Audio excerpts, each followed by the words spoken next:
courageous Air Force officer ready to face death. He is prepared, his elbow pads and his helmet. Smile, Scotty. Yeah, I certainly would feel fear at times. Put your mask up or you're gonna die. I think more often than not, it's after the fact. You're kind of so programmed and trained to do what you're doing it in the moment, and then when the moment's over, that's when you kind of process what happened. Bear, stand, come. Down.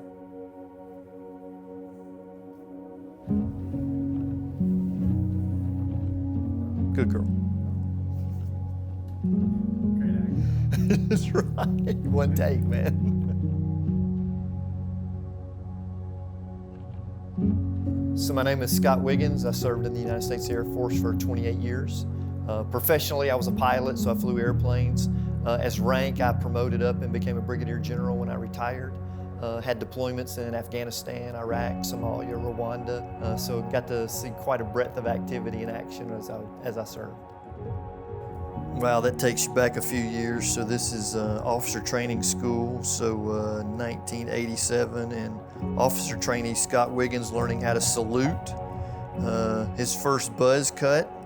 This is Desert Storm. So first pictures down there when we went down to Saudi Arabia and evicted some folks out of Kuwait.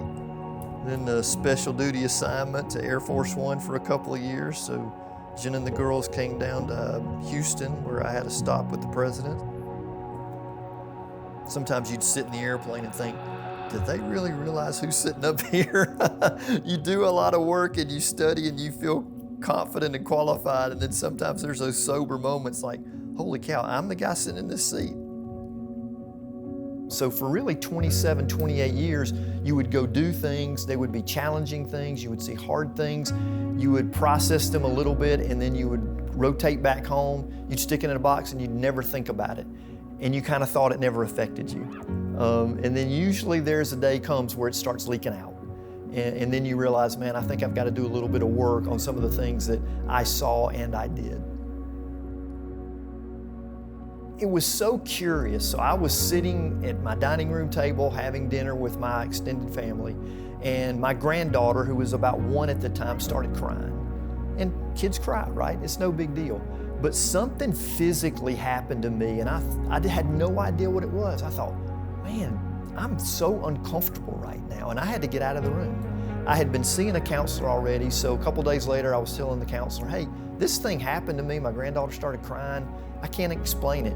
She asked me 2 questions, and I was immediately back to a very difficult military operation I was involved in Rwanda, in my mind thinking, I remember hearing kids cry, and it was awful.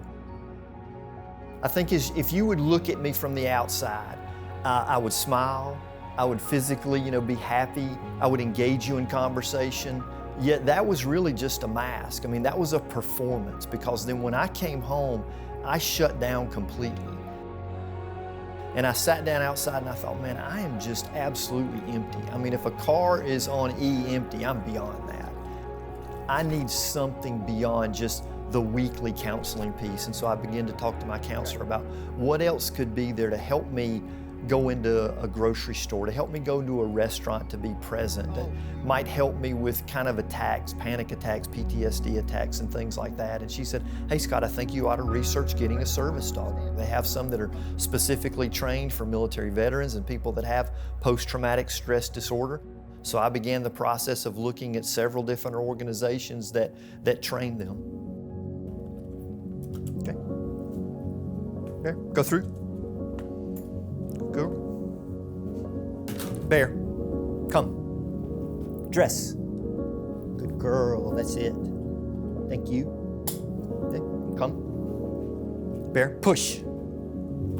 Good girl. Go through. Zip. What was it like meeting Bear for the first time? Do you remember the moment? Oh yeah. Bear, come. It is a little bit of a Hollywood slow motion action, ears flopping up and down and like, oh my gosh, here it is. Thank you, thank you, thank you. You're looking and you see this beautiful dog, and there is a glimmer of hope. You're like, man, things could actually change for me. When at times you just felt like, this is the way I'm gonna be forever. You kiss it. Yeah. So I love this part about Bear, that right now she's just thinking about what is the next fun thing we're gonna do. But then the moment that we've got to go put that vest on and we got to go to work, she snaps to it. Bear, dress. I do kind of like that military precision of her, like, hey, I got my uniform on, I am saluting smartly and going. That's it. Good girl. Yes, ma'am. Good job. Yeah, inside me, certainly what changes a level of confidence, but more than that, a level of hope. Like, I can do tomorrow. I can do the next day. Good girl. Yes, ma'am. I felt like I was walking around like just a ball of nerves at times, and now I feel just at ease, whether it's in a room, whether it's in a crowd. So in the military, you kind of always had that battle buddy or that wingman, and that is something that's different when you separate.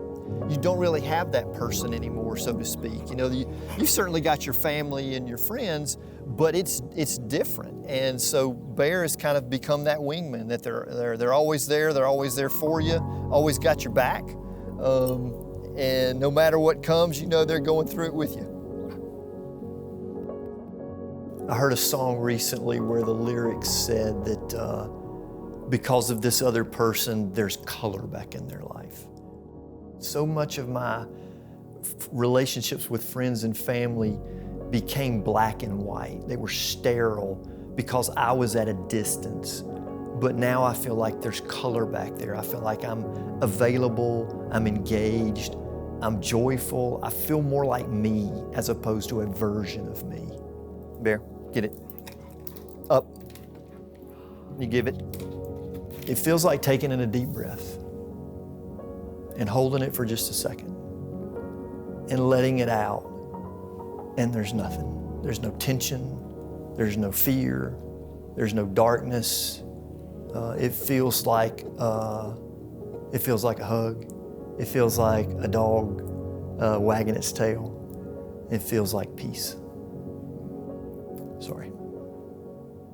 I hadn't really thought about it that way before, but that's how I feel different. I can walk out of my house and engage the world and not feel like I'm broken. I feel like I'm defective. Just for so long, I just felt like something was wrong with me, and not just a diagnosis was wrong with me, but that I was wrong. And it's like Bear's been able to start giving me my humanity back.